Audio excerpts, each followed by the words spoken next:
Welcome to రవికిరణాలు TV బులెటిన్ల ముందుగా headlines చూద్దాం.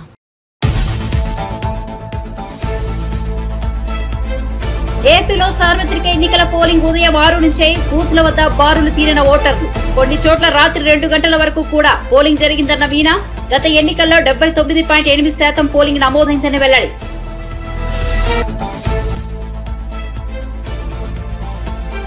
India కూటమికి స్పష్టమైన మెజార్టీ వచ్చే పరిస్థితి లేదన్న కేటీఆర్. కాంగ్రెస్ 5 నెలలు టైంపాస్ గా ప్రభుత్వాన్ని నడిపిందని విమర్శలు. ఎప్పుడైనా తెలంగాణ ప్రయోజనాలకు బీఆర్ఎస్ శ్రీరామరక్ష అన్న కేటీఆర్.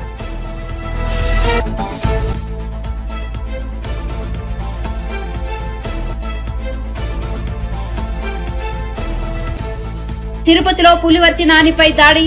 రోడ్డుపై బైఠాయించిన టీడీపీ కార్యకర్తలు. లాఠీ చార్జితో చెదరగొట్టిన పోలీసులు.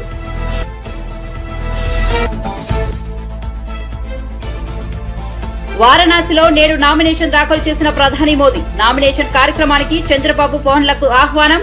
నిన్ననే వారణాసి వెళ్లిన పవన్ ఈ ఉదయం వారణాసి చేరుకున్న చంద్రబాబు మోదీకి శుభాకాంక్షలు తెలిపిన ఏపీ అగ్రనేతలు. ఇక వివరాల్లోకి వెళ్తే ఏపీలో మునుపెన్నడూ చూడని రీతిలో పోలింగ్ కేంద్రాలకు ఓటర్లు భారీగా తరలివచ్చారు. దాంతో సాయంత్రం 5 గంటల సమయానికి 68% పోలింగ్ నమోదైంది. ఈ నేపథ్యంలో కొన్ని పోలింగ్ స్టేషన్లో అర్ధరాత్రి వరకు కూడా పోలింగ్ జరగడంతో పోలింగ్ శాతం పెరిగింది. దీనిపై ఏపీ ఎన్నికల ప్రధానాధికారి ముఖేష్ కుమార్ మీనా స్పష్టతనిచ్చారు. రాష్ట్రంలోని కొన్ని పోలింగ్ కేంద్రాల్లో రాత్రి 2 గంటల వరకు కూడా పోలింగ్ జరిగిందని వెల్లడించారు. పూర్తి పోలింగ్ శాతం వివరాలు అందుతాయని తెలిపారు. 2019 ఎన్నికల్లో పోలింగ్ బూత్ల ద్వారా 79.2% పోలింగ్ నమోదైందని తెలిపారు. 0.6% పోస్టల్ బ్యాలెట్ తో కలిపి 79.8% పోలింగ్ నమోదైందని వివరించారు. ఈసారి ఎన్నికల్లో రాత్రి 12 గంటల వరకు 78.25% ఓటింగ్ నమోదైందని మీనా వివరించారు. 1.2% పోస్టల్ బ్యాలెట్ తో కలిపి 79.4% పోలింగ్ నమోదైనట్లు స్పష్టం చేశారు. అన్ని పోలింగ్ బూత్ల నుంచి వచ్చే వివరాలు పరిశీలిస్తే తమ అంచనా ప్రకారం 81% పోలింగ్ నమోదు కావచ్చని అన్నారు. మషీన్ సంబంధించి మళ్ళీ there were in Kodur also 2 EVMs were damaged. కోడూరులో కూడా అన్నమయ్య డిస్ట్రిక్ట్ కోడూరులో కూడా these damaged machines data was retrieved and polling started. Darsi 2 incidents again. So total 8 plus 2 plus 1. So 11 incidents lo machine damage cheyadam jarigindi. 11 incidents lone manam retrieve chesesi akkada law and order issue ni malli correct chesesi akkada polling start cheyadam jarigindi. So one thing I would like to bring to your notice is that although there were violence incidents, although there were machines damaged, but everything was controlled in time, and all the places the polling was continued, and some places it is also going on. Because of violence there was no incident, and I would say there is no incident wherein we would be needing any repolling in any place. Now, we had said that we had given that mantra of no violence and no repoll. Violence did happen, and we were expecting in few places. Beyond that places, it never, nowhere it happened. Small incidents were there. But in this violence, there was no death. Injuries were there, simple injuries were there. And then it were controlled in a time which is required to be done so that the polling can be continued. This is one thing which with a lot of exercise last 2-3 months chesin tarvata we were able to achieve. Now apart from Palnadu district, there were some incidents in Anantapur also, and one incident in Tenali also which was highlighted today. Anantapur also, it happened outside the polling station. It didn't happen inside the polling station between 2 groups. Those 2 groups, both the leaders and their supporters were house arrested, and they were after that the peaceful situation was restored. Tenali also, there was an unfortunate incident in which there was scuffle between a leader and a voter. In that situation also, police has taken immediate steps. Both the leader was again house detained, so that he cannot create any problem further, and case was booked. In all these incident cases, these dozen incident in Macharla and Palnadu area, Pungnur incident, Tenali incident, all these incidents, immediate action was taken by the police, and concerned people were either arrested or detained and necessary further action was taken. Now regarding polling, morning when we started polling, it was 9.2% which was recorded in the first round, and the morning 9 o'clock. Din tarvata it round 2 lo increase ayindi 22.8%, round 3 lo 40%, round 4 అంటే 3 PM ki 55%, round 5 67%, round 5 అంటే 5 o'clock. Now as on when we are speaking, because I had taken the data again after 6 o'clock, ప్రతి కలెక్టర్తో మాట్లాడిన తర్వాత వాళ్ళు ఇచ్చిన data ప్రకారం ఇప్పుడు కూడా కొంతమంది ఓటర్స్ క్యూ లైన్లో ఉన్నారు. సుమారుగా 3,500 పోలింగ్ స్టేషన్స్లో 6 o'clock తర్వాత కూడా పోలింగ్ నడుస్తూ ఉంది. దాంట్లో 100 నుంచి మ్యాక్సిమం దాంట్లో 90% దాంట్లో 100 నుంచి 200 మంది ఉన్నారు. So that will complete by 8:30 వరకు కంప్లీట్ అయిపోతుంది. కొన్ని పోలింగ్ స్టేషన్స్లో where there was some disturbance. భారత ప్రధాని నరేంద్ర మోదీ వరుసగా మూడోసారి ప్రధాని అయ్యేందుకు ఉరకలేస్తున్నారు. ఆయన ఉత్తరప్రదేశ్లోని వారణాసి లోక్సభ స్థానానికి నామినేషన్ వేశారు. ప్రధాని మోదీ నామినేషన్ కార్యక్రమంలో ఎన్డీఏ కూటమి భాగస్వాములు టీడీపీ అధినేత చంద్రబాబు, జనసేనాని పవన్ కళ్యాణ్ కూడా పాల్గొన్నారు. ఈ సందర్భంగా మోదీ ఏపీలో నిన్నటి పోలింగ్ ట్రెండ్ను దృష్టిలో ఉంచుకుని చంద్రబాబు, పవన్లతో ఉత్సాహంగా మాట్లాడారు. వారిని అభినందించారు. ఈ సందర్భంగా ప్రధాని మోదీకి చంద్రబాబు, పవన్ కూడా బెస్ట్ విషెస్ తెలిపారు.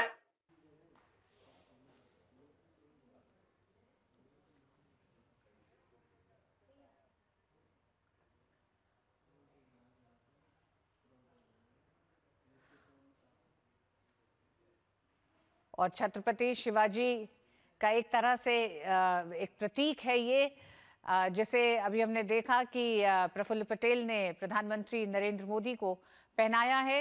तमाम एनडीए के घटक दलों के नेता आज नामांकन प्रक्रिया में शामिल हुए हैं। प्रधानमंत्री के साथ ये सब वाराणसी में मौजूद हैं और ये दृश्य आप देख रहे हैं। घटक दलों के सभी नेता, चिराग पासवान से लेकर प्रफुल्ल पटेल और तमाम अन्य नेता यहाँ पर मौजूद हैं।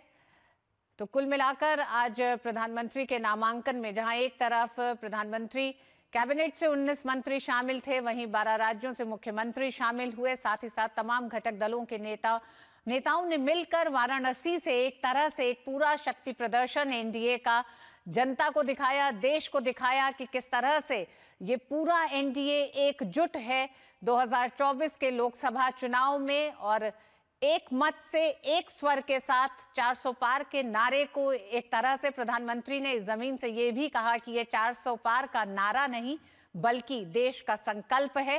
और एनडीए के घटक दलों ने उस संकल्प को पूरा करने की अपनी ताकत एक बार फिर देश की जनता को वाराणसी से दिखाई, जब प्रधानमंत्री अपना नामांकन दाखिल कर रहे हैं। లోక్సభ ఎన్నికల నేపథ్యంలో కాంగ్రెస్ పార్టీ మేడిగడ్డ, శ్వేతపత్రాలు, ఫోన్ ట్యాపింగ్ వంటి అంశాలు తీసుకుని ప్రజల దృష్టిని మరల్చే ప్రయత్నం చేసిందని బీఆర్ఎస్ వర్కింగ్ ప్రెసిడెంట్ కేటీఆర్ అన్నారు. రాజన్న సిరిసిల్ల జిల్లా కేంద్రంలో ఆయన మీడియా సమావేశంలో మాట్లాడుతూ పార్లమెంట్ ఎన్నికల తర్వాత ఈ దేశంలో ప్రాంతీయ పార్టీలే హవా కొనసాగించబోతున్నాయన్నారు. ఇండియా ఎన్డీఏ కూటమిలకు స్పష్టమైన మెజార్టీ వచ్చే పరిస్థితి లేదన్నారు. ఎన్డీఏ కూటమిలో లేని పార్టీలు బీఆర్ఎస్, వైఎస్ఆర్సీపీ, బీజు జనతాదళ్ వంటి ప్రాంతీయ శక్తులే కేంద్రంలో నిర్ణయాత్మక పాత్ర పోషిస్తాయన్నారు. కాంగ్రెస్ 5 నెలల టైంపాస్ గా ప్రభుత్వాన్ని నడిపిందన్నారు. ప్రజల సమస్యల పట్ల అవగాహన లేకుండా అన్ని చిల్లర మల్లరప అంశాలు తీసుకుని రాజకీయాలు చేసిందని విమర్శించారు. పార్లమెంట్ ఎన్నికల్లో గులాబీ సైనికులు అద్భుతమైన పోరాట పట్టును ప్రదర్శించారన్నారు. లోక్సభ ఎన్నికల్లో మంచి ఫలితాలు సాధించబోతున్నాయని, తెలంగాణ ప్రజల ఆశీర్వాదంతో బీఆర్ఎస్ అత్యధిక స్థానాల్లో పోలీసులు భయపెట్టే ప్రయత్నం చేసినా ఎక్కడికక్కడ చాలా చురుగ్గా పార్టీ యొక్క ఆలోచనను, బీఆర్ఎస్ పార్టీ గెలవాల్సిన ఆవశ్యకతను వివరించి చెప్పినందుకు సోషల్ మీడియాలో కూడా పనిచేసిన మా నాయకులు, కార్యకర్తలు, సైనికులు అందరికీ పేరు పేరున నమస్కారం. దాడులను, కేసులను, కుట్రలను, కుతంత్రాలను, స్వార్థపరుల రాజకీయ ఎత్తుగడలను ఎన్నిటినీ తిప్పికొడుతూ మరి మొక్కవోని ధైర్యంతో ముందుకు పోయినాం.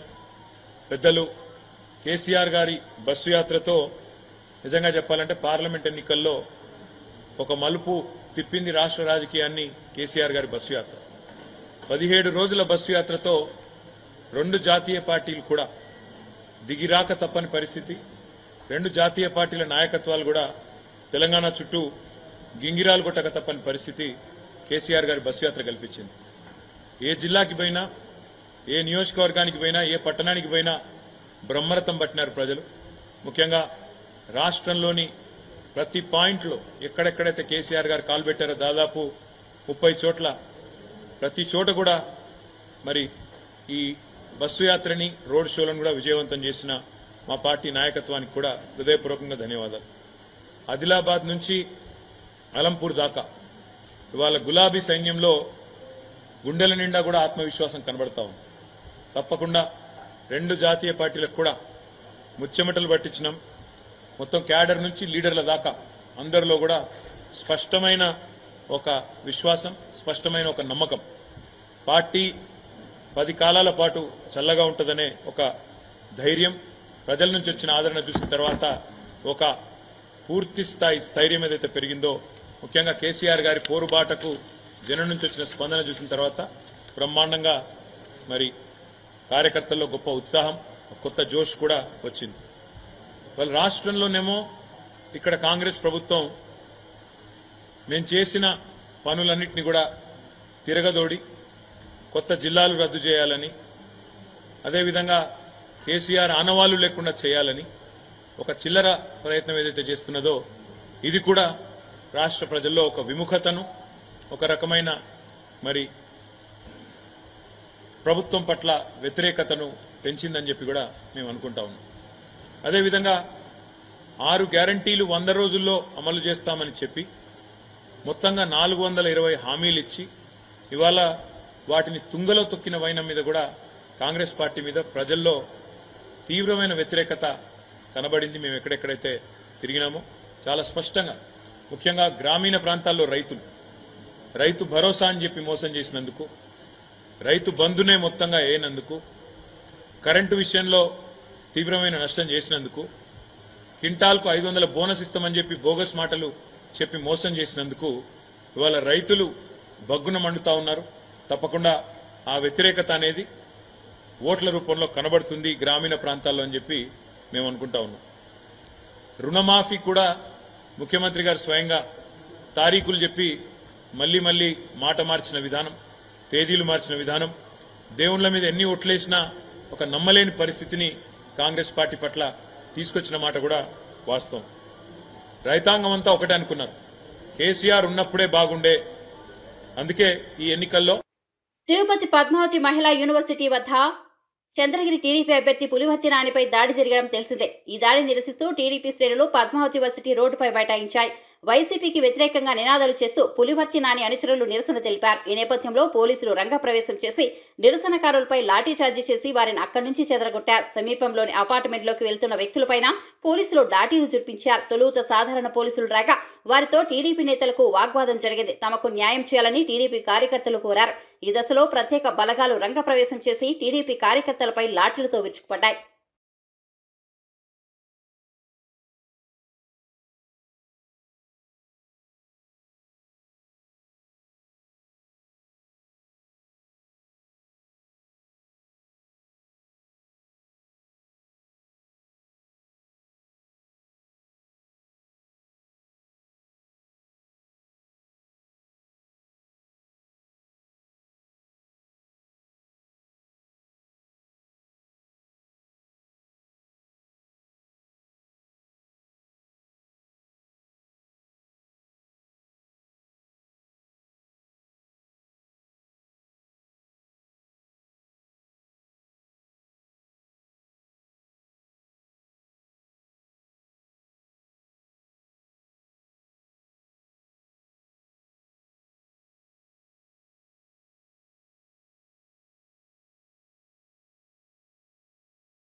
ఏపీలో పోలింగ్ పై సీఎం జగన్ సోషల్ మీడియా ద్వారా స్పందించారు. జరిగిన ఎన్నికల్లో మండుటెండను సైతం లెక్క చేయకుండా తనకు ఆశీస్సులు అందించేందుకు సునామీలా తరలివచ్చారని పేర్కొన్నారు. ఈ సందర్భంగా నా అవ్వాతాతలకు, నా అక్కా చెల్లెమ్మలకు, నా అన్నదమ్ములకు, నా రైతన్నలకు, నా ఎస్సీ, నా ఎస్టీ, నా బీసీ, నా మైనార్టీలకు, నా యువతలందరికీ పేరు పేరున శిరస్సు వంచి కృతజ్ఞతలు తెలియజేస్తున్నాను. మన వైసీపీ కోసం చెమటోడ్చి శ్రమించిన నా కార్యకర్తలందరికీ హృదయపూర్వక కృతజ్ఞతలు. ఇప్పటివరకు సాగిన మన సుపరిపాలన మరింత మెరుగ్గా కొనసాగుతుందని హామీ ఇస్తున్నానంటూ సీఎం జగన్ ట్వీట్ చేశారు. గుంటూరు జిల్లా తెనాలిలోని ఐతానగర్ పోలింగ్ కేంద్రంలో తనపై జరిగిన దాడి గురించి ఓటరు గొట్టిముక్కల సుధాకర్ స్పందించారు. తనపై చేయి చేసుకున్న వైఎస్ఆర్సీపీ ఎమ్మెల్యే అన్నాబత్తుని శివకుమార్ చెంపను సుధాకర్ చెల్లుమనిపించిన విషయం తెలిసిందే. ఈ నేపథ్యంలో తన కుటుంబానికి ప్రాణహాని ఉందని బాధ్యుడు సుధాకర్ ఆరోపించారు. పోలీసులు తన కుటుంబానికి అండగా నిలవాలని కోరారు. గుంటూరు ప్రభుత్వ ఆసుపత్రిలో చికిత్స పొందుతున్న ఆయన సోమవారం జరిగిన దాడి గురించి పలు విషయాలు మీడియాకు వివరించారు. క్యూలో వచ్చి ఓటేయాలని చెప్పినందుకే వైఎస్ఆర్సీపీ ఎమ్మెల్యే తనపై చేయి చేసుకున్నారని తెలిపారు. తాను ప్రతిఘటించడంతో ఎమ్మెల్యే కుటుంబ సభ్యులు, అనుచరులు తనపై దాడి చేశారని వెల్లడించారు. 7-5 దగ్గర క్యూలో స్టార్ట్ అయితే 8 గంటల 10 నిమిషాలకి కాంపౌండ్ గేట్ దగ్గరికి వచ్చాను. అక్కడి నుంచి మెయిన్ బూత్ ఎంట్రన్స్ దగ్గరికి ఆల్మోస్ట్ 1.5 అవర్ పట్టింది. ఆ 1.5 అవర్లు కూడా ఇంకా ఒక 10 మంది ముందలు ఉన్నారు. నేను ఓటు వేద్దామని అక్కడ నుంచున్న టైంలో ఎమ్మెల్యే గారు వాళ్ళ కుటుంబ సభ్యులు కలిసి ఎగ్జిట్ గేట్లో మళ్ళీ మీడియా వాళ్ళ ఫాలోవర్స్ ఎగ్జిట్ గేట్ ద్వారా లోపలికి వెళ్ళడం జరిగితే అప్పుడు నేను వాళ్ళ ఫాలోవర్స్తో అన్నాను, ఎవరైనా సరే ఓటు వేయడానికి వస్తే మాత్రం క్యూలో వచ్చి నిలబడి వేయాలి అన్నాను. ఏముందిలే దాని ఏముంది అంటే, ఎవరైనా సరే దాని ఏముందిలే కాదు, క్యూలోనే వచ్చి వేయాలి, అందరం ఒకటే కదా ఇక్కడ, అందరం క్యూలో ఉండి వేయాలి. ఎందుకంటే మేము ఇప్పుడు 3 గంటలు నిలబడి ఉన్నాం. వృద్ధులు ఉన్నారు, వాళ్ళు చాలా బాధలు పడ్డారు. నేను ఇంకా వృద్ధులకి చాలా హెల్ప్ చేస్తా, వాళ్ళందరినీ అక్కడ కూర్చోబెట్టి నా ముందలు పంపిద్దామని కూడా మిగతా వాళ్ళకి చెప్పి అలా మాట్లాడటం జరిగింది. సో వీళ్ళు వాళ్ళ ఫాలోవర్సు ఆయన ఓటేసి ఆ ఫ్యామిలీ బయటకు వచ్చి కిందకి వెళ్ళింది. తర్వాత వాళ్ళు ఇట్లా అన్నాడు అది ఇది అంటే అతను నా మీదకి దురుసుగా వచ్చి చేయి చేసుకోవడం జరిగింది. నేను స్పర్ ఆఫ్ ది మూమెంట్లో నేను రివర్స్ కొట్టడం జరిగింది. ఆ మూమెంట్లో ఇంక వాళ్ళందరూ వచ్చి నన్ను కాళ్ళతో చేతులతో ఒక 7-8 మంది ముష్టిఘాతంలాగా చేసి నాకు ముఖంటే మొహం అంతా రక్తంతో కూడిన గాయాలైనాయి. ఇక్కడైతే బాగా నేను స్వెల్లింగ్ కూడా వచ్చింది కన్ను కింద. తర్వాత పోలీసులు వచ్చారు. పోలీసులు వచ్చి ఏంటయ్యా గొడవ అది ఇది అంటే, సార్ నేను ఇట్లా జరిగింది సార్ అంటే, ఈ గొడవ పెట్టుకోవడం ఎందుకు అంటే, సార్ గొడవ నేను చేయలేదండి, వాళ్ళు చేశారు, కానీ నేను ఓటేసి మాత్రం వెళ్తా. వాళ్ళు అన్నారు ఇంక పదండి ఇప్పుడు ఓటు ఏముందో అంటే, లేదండి ఎంతసేపు వెయిట్ చేశాను, నేను ఓటు వేసే వస్తాను అన్నాను. దానికి వాళ్ళు నన్ను ఎగ్జిట్ గేట్ నుండి లోపలికి తీసుకెళ్ళి నా చేత ఓటు వేయించి బయటికి వచ్చే టైంలో లోపల పోలింగ్ బూత్ ఏజెంటు నా మీద గట్టిగా అరవడం జరిగింది. లోపల అదంతా కూడా సీసీటీవీ ఫుటేజ్లో మీరు చూడవచ్చు. నేను గేట్ ద్వారా బయటకు వచ్చి ఎగ్జిట్ గేట్ డోర్ నుంచి బయటకు వచ్చేటప్పుడు వాళ్ళ అనుయాయులు మళ్ళీ నన్ను కొట్టడానికి లోపలికి రాబోయారు. నేను తలుపు గట్టిగా వేసేసి అప్పుడు లోపల ఉన్న ఎస్ఐ గారితో చెప్పాను, ఏమండి బయట మాబ్ ఎక్కువ ఉంది కాబట్టి నాకు పోలీస్ ప్రొటెక్షన్తో మనం బయటకు వెళ్దామని, ఎందుకంటే 2 ఉన్నారు మీరు హ్యాండిల్ చేయలేదని చెప్పాను. ఆయన పోలీసులను అరేంజ్ చేసి ఒక 5 నిమిషాల్లో నన్ను బయటికి తీసుకురావడం జరిగింది. తర్వాత అక్కడి నుంచి వ్యాన్ ఎక్కించి అంటే పోలీస్ స్టేషన్కి రమ్మన్నారు. నన్ను వ్యాన్ ఎక్కించి దానికి పోలీసులు అందరితో మధ్యలో గుండా వస్తా వ్యాన్ ఎక్కిన తర్వాత వ్యాన్ డోర్లు తీసి నన్ను కొట్టడానికి కూడా వాళ్ళు ట్రై చేశారు. కానీ పోలీసులు జాగ్రత్తగా హ్యాండిల్ చేసి నన్ను పోలీస్ స్టేషన్కి తీసుకెళ్ళి మొత్తం అంతా ఏం జరిగిందో అన్నీ అడిగి తెలుసుకున్నారు. నా దగ్గర కంప్లైంట్ కూడా రాయమన్నారు. నా చేతులతోనే రాసి ఇచ్చాను. ఇచ్చిన తర్వాత ఒక 3-3:30 గంటలు నన్ను పోలీస్ స్టేషన్లో. జనసేన పార్టీ అధినేత పవన్ కళ్యాణ్ వారణాసిలో ప్రధాని నరేంద్ర మోదీ నామినేషన్ కార్యక్రమానికి హాజరయ్యారు. ఈ సందర్భంగా ఆయన జాతీయ మీడియాతో మాట్లాడుతూ ఏపీలో ఎన్డీఏ కూటమి క్లీన్ స్వీప్ చేస్తుందని ధీమా వ్యక్తం చేశారు. ఎన్డీఏ భాగస్వామిగా ఉండటం అదృష్టంగా భావిస్తున్నానని తెలిపారు. వ్యక్తిగతంగా తాను మోదీని ఎంతో అభిమానిస్తానని, ఆయనంటే తనకు అపారమైన గౌరవం ఉందని పవన్ పేర్కొన్నారు. ప్రధాని మోదీతో తమ బంధం కొనసాగుతుందని, మరింత బలోపేతం అవుతుందని అన్నారు. 2014లోనూ తాము కూటమిగా నిలబడ్డామని, ప్రధాని మోదీ 3వ సారి కూడా ప్రధానమంత్రి కావడం ఖాయమని అభిప్రాయపడ్డారు.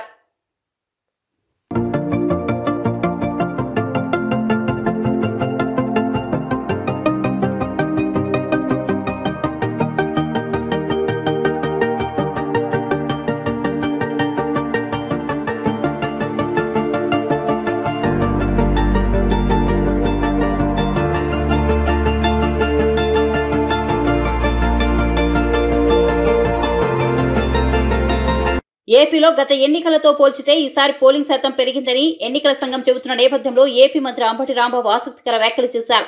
ఏపీలో పోలింగ్ జరగా ఓటర్లు వెల్లువల పోలింగ్ కేంద్రాలకు తరలి రావడాన్ని ఆయన పాజిటివ్ ఓటుగా అభివర్ణించారు.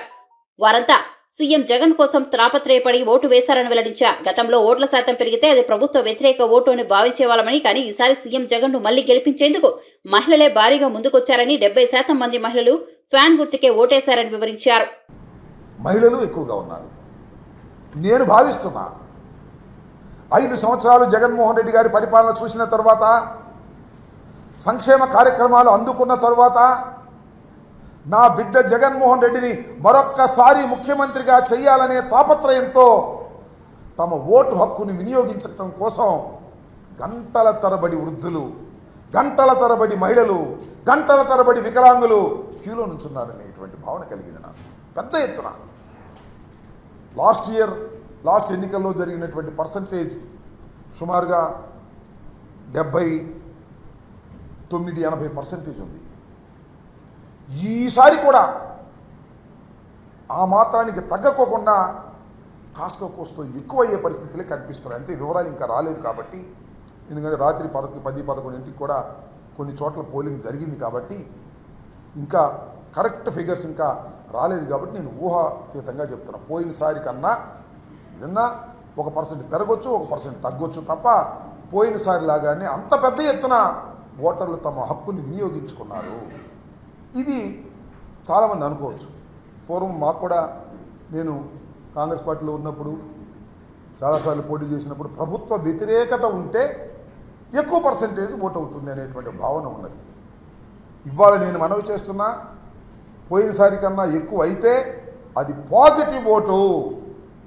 పాజిటివ్గా జగన్మోహన్ రెడ్డి గారిని తిరిగి మళ్ళీ అధికారంలోకి తీసుకురావాలి, మా సంక్షేమ కార్యక్రమాలను అమలు చేసుకోవాలి, సుఖవంతంగా బతకాలి అనేటువంటి భావనతో బడుగు బలహీన వర్గాలు, మైనారిటీసు, ఎస్సీలు, బీసీలు, సంక్షేమాన్ని అందుకున్నటువంటి అనేక మంది ఓటర్లు వచ్చి తమ బాధ్యతను నిర్వహించుకొని మళ్ళా తిరిగి జగన్మోహన్ రెడ్డి గారిని ముఖ్యమంత్రిగా చూడాలనేటువంటి తాపత్రయం వారి ముఖాల్లో నిన్నే కాదు కనిపించింది. నేను క్యూలో నుంచినప్పుడు కనిపించడమే కాదు, ప్రచారానికి వెళ్ళినప్పుడు కూడా కనిపించింది. నేను చూసా, 89లో మొదటిసారి పోటీ చేశా, ఆ తర్వాత 2 సార్లు మినహా ఇది 6వసారి పోటీ చేస్తున్నా. అన్ని ఎన్నికలు చాలా సన్నిహితంగా చూసా, పోటీ చేయని ఎన్నికలు కూడా. మొదటిసారి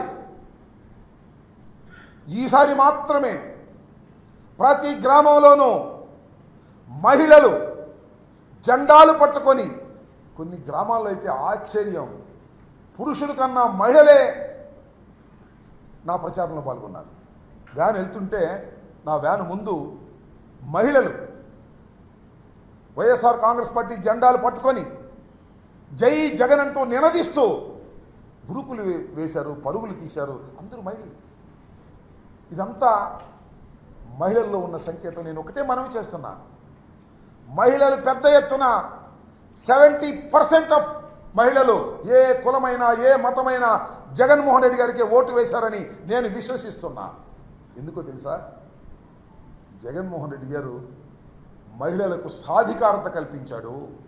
అమ్మఒడి మహిళలకు ఇచ్చాడు, డోక్రా మహిళ రుణమాఫీ మహిళలకు ఇచ్చాడు, ఇళ్ల పట్ట మహిళలకు ఇచ్చాడు.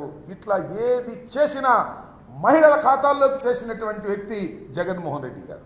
అంటే మహిళలు ఒక ఆర్థిక స్వావలంబన కోసం, ఒక సాధికారత సాధించడం కోసం జగన్మోహన్ రెడ్డి గారు కృషి చేశారు. వారికి ఆ విధంగా సహాయం చేశాడు. కాబట్టి మా జగన్మోహన్ రెడ్డి గారికి మేము సహాయం చేయాలి, మళ్ళీ అధికారంలోకి తీసుకురావాలి అనేటువంటి ఉద్దేశంతో మహిళలు పెద్ద ఎత్తున చరిత్రలో ఎప్పుడూ లేని విధంగా మహిళలు జెండాలు పట్టుకొని వచ్చారు, వేలు మీద ముద్ర వేయించుకున్నారు, ఓటు ఫ్యాను గుర్తుకు వేసి వెళ్ళారు అని నేను పూర్తిగా విశ్వసిస్తున్నా. అది నా మనసుకు తట్టింది ప్రతి చోటకి వెళ్ళినప్పుడే మనం చేస్తున్నాం. అంత పెద్ద ఎత్తున కానీ విని ఎరుగని రీతిలో ఒక ప్రభుత్వ పాజిటివ్ ఓటు ఇంత పెద్ద ఎత్తున ఉండటం అనేది చరిత్రలో చాలా. ప్రజాస్వామిక విలువలకు మచ్చ కలిగించే హింసాత్మక చర్యలు ఆంధ్రప్రదేశ్లో జరగడం దురదృష్టకరమని సిటిజన్ ఫర్ డెమోక్రసీ ఫోరం కార్యదర్శి నిమ్మగడ్డ రమేష్ కుమార్ అన్నారు. ఓటు హక్కు వినియోగించుకునేందుకు బెంగళూరు నుంచి వచ్చిన తెనాలికి చెందిన గొట్టిముక్కల సుధాకర్ పై వైఎస్ఆర్సీపీ అభ్యర్థి చేసుకోవడం బాధాకరమని వ్యాఖ్యానించారు. గుంటూరు జీజీహెచ్లో చికిత్స పొందుతున్న బాధితుడిని ఆయన పరామర్శించారు. భయపడకుండా సుధాకర్ ప్రతిఘటించిన తీరు ప్రశంసనీయమన్నారు. నిన్న తెనాలిలో ఎన్నికల సందర్భంగా జరిగిన సంఘటన ఏదైతే ఉంటుందో రాష్ట్ర వ్యాప్తంగా తీవ్రమైన అలజడిని దిగ్భ్రాంతిని గురి చేసింది. గొట్టిముక్కల సుధాకర్ వారు కూడా ఎన్నికల్లో ఓటు వేయాలి అనే ఒక నిబద్ధతతో దృఢ సంకల్పంతో ఎక్కడో ఉన్నవారు స్వగ్రామమైన వేలాదికి మంది వచ్చారు ఆంధ్రప్రదేశ్.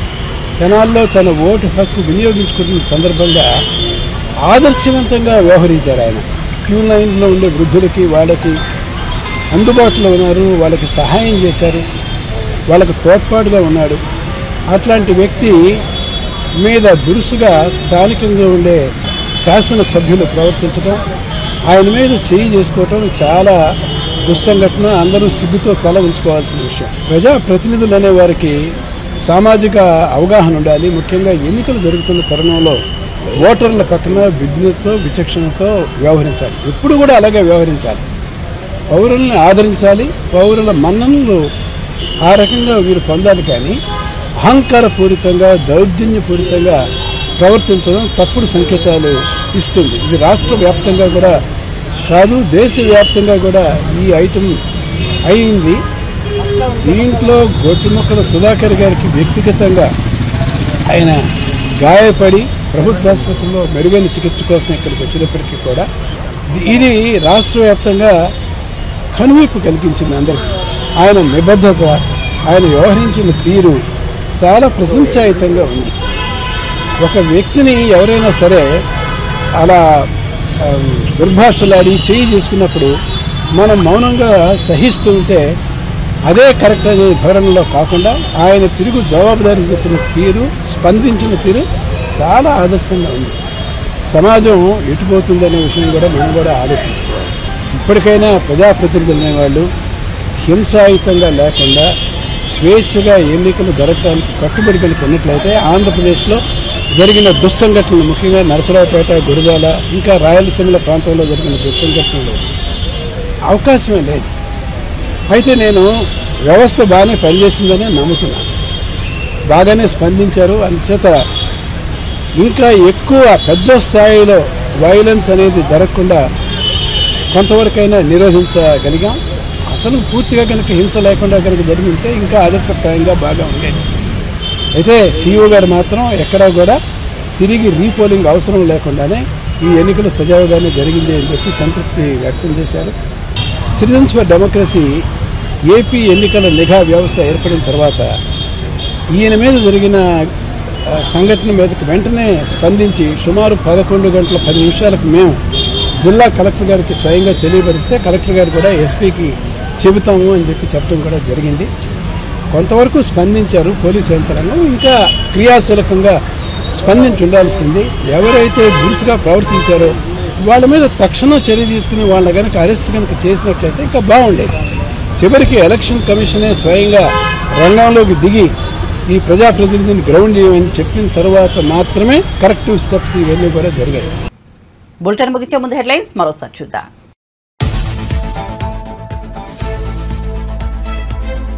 ఏపీలో సార్వత్రిక ఎన్నికల పోలింగ్ ఉదయం 6 నుంచే బూత్ల వద్ద బారులు తీరిన ఓటర్లు. కొన్ని చోట్ల రాత్రి 2 గంటల వరకు కూడా పోలింగ్ జరిగిందన్న వీణా. గత ఎన్నికల్లో 79.8% పోలింగ్ నమోదైందని వెల్లడి.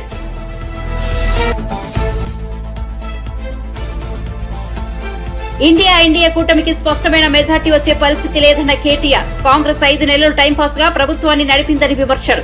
ఎప్పుడైనా తెలంగాణ ప్రయోజనాలకు బీఆర్ఎస్ శ్రీరామరక్ష అన్న కేటీఆర్.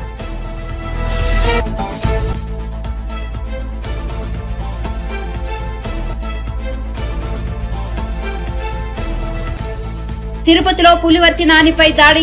రోడ్డుపై బైఠాయించిన టీడీపీ కార్యకర్తలు. లాఠీ చార్జితో చెదరగొట్టిన పోలీసులు.